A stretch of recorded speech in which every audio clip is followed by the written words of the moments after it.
Hey, what's going on, video game fans? Today we are traveling all the way back to 1985, a year when the video game industry was kind of in a rebuilding phase right after the crash. It was, when the NES was just being test launched in New York, and home computers like the Commodore 64 and the Apple II were pretty much where all the action was. So instead of games like Mario and Zelda, the best sellers were simulations, a licensed game that kind of surprised me, and one game that had no graphics at all. So let's count them down one by one, the top 5 best-selling and most chart-topping games in the United States in 1985. Let's go.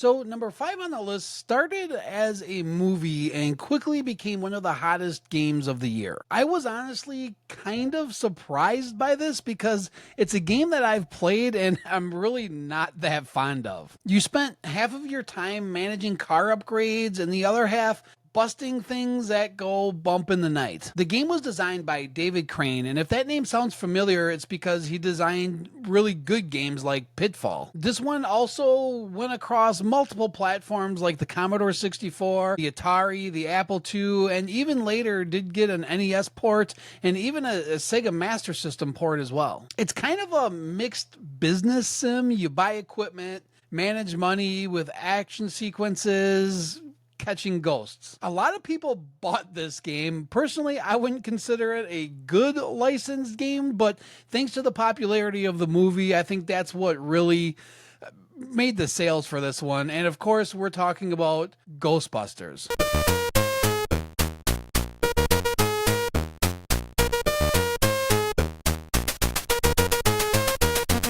I've played this one across multiple platforms. I played it for the Commodore 64 first, and then later played it for the NES and the Sega Master System. There wasn't too much of a difference between any of the platforms, and in my opinion, none of them were very good. The only reason I can imagine that this one kept selling was the popularity of the movie back in '85. So number 5 on the list is Ghostbusters. Coming in at number 4 on the list, this is a title that wasn't flashy, it wasn't arcade-like, but it became a system seller for home computers.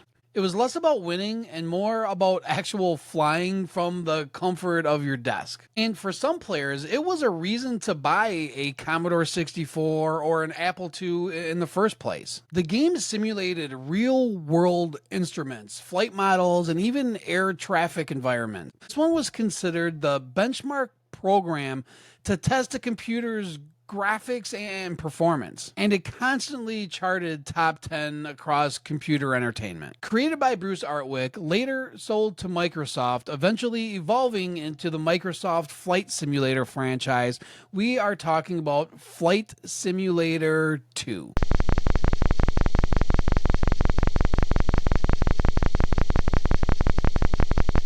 Personally, I tried Flight Simulator 2 a few different times. I really could never get the hang of it and wanted it to be more of an arcade type experience than an actual flight simulator.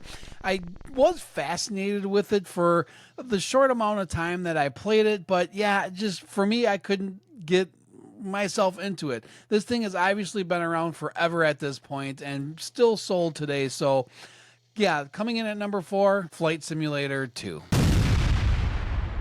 This next one turns your desk into the cockpit of a modern fighter jet. It wasn't casual. You really had to learn the systems, but once you did, you were running combat missions. This was the game that helped launch one of the most famous simulation companies in history. This one was developed by Sid Meier's and Andy Hollis over at Microprose. It combined detailed flight mechanics along with military combat missions. Known for its depth, radar weapon system, multiple campaigns, a massive commercial success, eventually selling 1.5 million copies lifetime, but its breakout year was in 1985. And it helped cement Microprose as the name in simulations. The game we were talking about is F-15 Strike Eagle.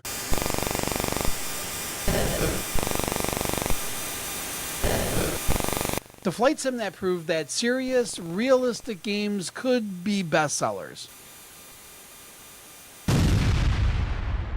All right, at number 2, we have a game that felt more like a martial arts movie than a typical video game. It was made by a college student before he created one of the most iconic platformers ever. Your character would even go up and bow before battle unless you forgot and got kicked in the face. This one was created by Jordan Mechner, who later made Prince of Persia. This was one of the first games to use cinematic storytelling techniques, cutscenes, scrolling backgrounds, and music cues. Players fought through guards to rescue Princess Mariko and was super famous for its smooth, rotoscoped animation and attention to detail. This one frequently hit number 1 across computer charts in 1985. The martial arts game we're referring to is Karateka.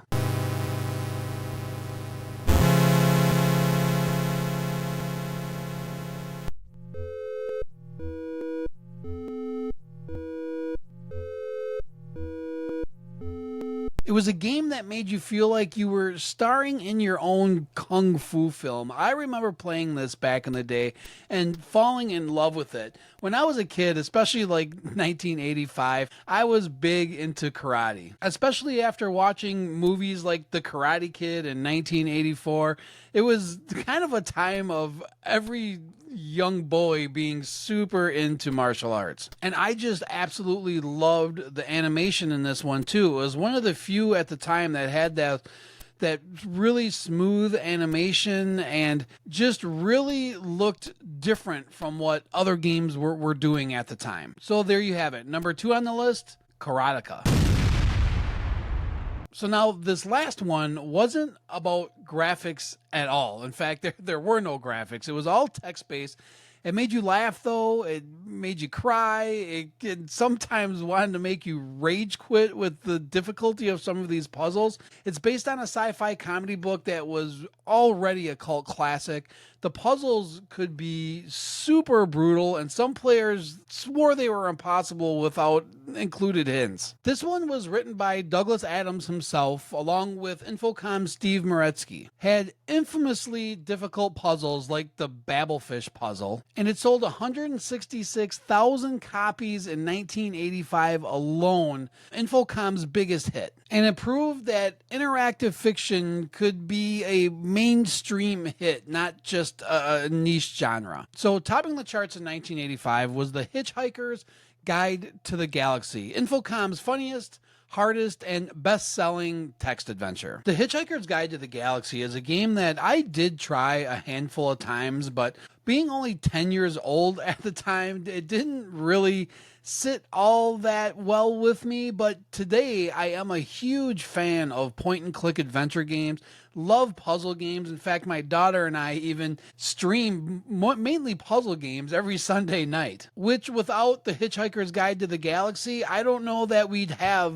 those type of adventures today. So interesting to me that a completely text-based game takes the number 1 spot. So there you have it. That's our top 5 best-selling games in the United States of 1985. Let me know what you think. Were any of these games a surprise to you? And if you like what we are doing here, please consider liking, subscribing, doing all that YouTube stuff. I hope to do more of these in the future. But for now, that's it. We'll see you in the next video. Late.